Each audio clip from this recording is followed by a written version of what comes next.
All right, well, that's a great segue into our final area topic that we're going to talk about. No, it's not our final one. No, so, current Kentucky law, meaning Act 87, right?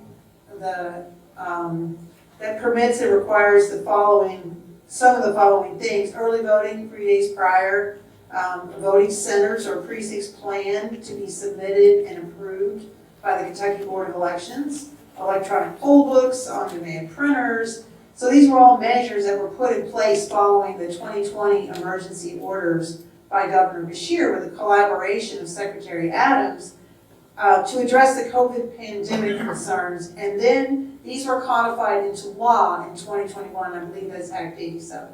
So as Secretary of State, what do you like about how elections were handled, and what would you have done differently? So you gotta put yourself in Adam's shoes. It's 2020, there's a pandemic going, and Andy Beshear says, oh my goodness, we can't have people all infecting each other in polling places, and all these changes have to happen.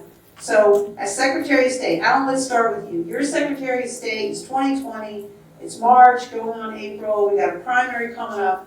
What do you do? Well, I don't want me to comment on what I feel about the COVID-19, but when it comes to what they had done, and I'm just going to use Bullitt County, I'll just use that as an example. I'm the guy that wrote the law that says once you're in line by 6 o'clock, no matter how long it takes, no matter how long that line is, you get to vote. There's a reason why I passed that law, because in 1996 I had 300 of my constituents stand in line for an hour and a half, and at 7 o'clock they cut them off. They didn't get to vote. One of the things that he did, he took away a lot of the precincts. Of course, my people like to vote, so I can just tell you this. Since 1994, they're still standing in line between 7:30 and 8 o'clock. In my county, they only had 1, 2, 3, 4, 5 places to vote. These people were voting until 8:31 at night. If you watch television, they had Oldham County and Bullitt County. It was at the Parkway Springs in Shepherdsville. At 6 o'clock, the line was literally a quarter of a mile long. Y'all remember that? It was on television. I was there to make sure they were going to do the law right, because I've actually made my county clerk for those 3 extra days to follow that law too. Because on that Friday, there was people still going at 7 o'clock when you're supposed to cut it off at 6. I made it take that long. Now I have a real problem with these early days. And I kind of explain that law about what I saw in Georgia. They give you 3 days today, 4 or 5 years from now, it'll be 7, it'll be 15, it'll be 20. You gotta be careful. It's not just that. The mail-in ballots is where I see a lot of fraud. I also see a lot of fraud dealing with buying votes, by the way. The 2 issues that dealt with vote fraud in the state was those 2. Just recently, Monroe County, Republican County, by the way, they nailed 4 people for buying votes down there. One of them went to prison. I saw buying votes all the time during my lifetime. We used to give you little Jim Beams bottles, to go vote, which was against the law then. But I'm going to use my brother as an example of how I know that this mail-in ballot issues, there's corruption. 2 years ago, ran for state representative. At 12 o'clock, he was up by over 1,200 votes. At 6 o'clock in the morning, he was down by 400 or 500 votes. So I went to buy the post office, I tried to find out how many mail-in ballots that he got. Got 0. Now, are you kidding me? Got no mail-in votes? Now, I believe that these mail-in votes, actually, I'll be honest with you, I don't do away with this mail-in voting unless it's absentee ballot or whatever. But if we are going to do something like that, they keep that, they put that through the legislature, we need to have a barcode on these ballots, and I'm going to follow them. Yeah. I'm going to follow them all the way. And I want to know where they're at. And if they don't come in, I want to know where they're at. And I also want to make sure that we find out that where that ballot goes to, that person that lives there is actually the person that it is. Because I'm really worried that what's going to happen is what I saw in Georgia and ballot harvesting that they did. It was crazy. People coming in from cars at midnight, 1 o'clock in the morning, they just poured in the ballot boxes. And I'm like, wait a minute, you should only have one vote, one ballot. So we have some major problems. It's not just with the machines, it's with the mail-in ballots. It's with other issues that deals with vote fraud. Go look at Kentucky's history. By the way, I'm also a big history buff in Kentucky. Go look at the problems that we've had. There's a guy down, and I'm gonna make this quick, there's a guy down in southern Kentucky. Some people think I'm related to him. His last name is mine, but he's no relation, because my dad's buried in the Boone farm. His name was Cletus Markle. He was a judge for 35, 40 years. He was buying votes with drugs. He went to prison, by the way, with a bunch of other people. We had that going on. I'm the only person that ever take election fraud to the floor of the House. Because of what happened in Jefferson County. You guys probably remember if you saw it on television. They were taking the old paper books to the senior citizens' homes, specifically one on National Turnpike. That's where I was at. Making them sign their names on them. And taking the ballots, voting for them. They didn't know I was standing there. So I made a come to Frankfurt, and we went after it. And that was kind of the last time they did it. But we've got a lot, this is not machine, there's a lot of corruption going on in our election system. It's happened in the bigger counties, but believe it or not, it's actually happened in the smaller counties. Got to keep your eye on what's going on. All right, so Steve, are you ready to go back to 2020? You are the Secretary of State. We're in a pandemic. The governor is all up in arms. He's going to help us. How do you make that happen? Well, first of all, Andy Bashir knows me well enough to know that had he wanted to close down our elections and to close down our states, I would have told him to go pound sand. Just like I was telling people to keep your churches open. Why did I say that? We had a virus that was going around that had a 99% survivability rate. And you're going to close everything down. I can read the stitches on a fastball. I've been in Frankfurt long enough to understand. And I understand how things work too in politics. Anytime that there is a panic, hurry, rush, stop. Just stop. Think of Y2K. Remember Y2K? Planes were going to fall from the sky, your heat was going to be turned off, everybody's going to be living in misery, and everything's going to come to an end. What happened? Nothing.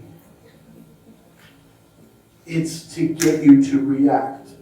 So if I was the Secretary of State, I would have told the governor, sir, no, elections are going to continue the way they've always continued.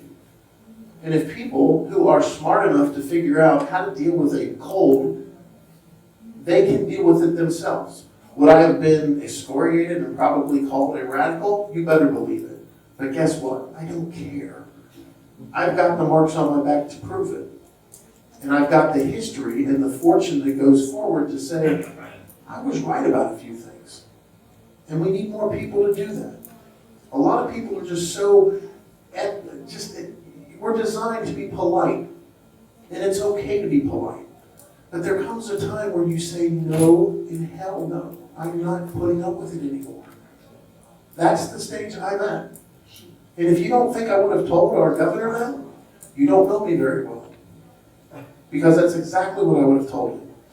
Put this in context. Allison Grimes, okay? Allison Grimes was our Secretary of State. For 8 years, she was pushing early voting. She was pushing permanent mail-in voting. She was pushing machines. She was pushing everything. Never got what she wanted in 8 years. In one day, Michael Adams took us from a conservative standpoint and moved us so much to the left. We're having permanent voting. How many think early voting is a good idea?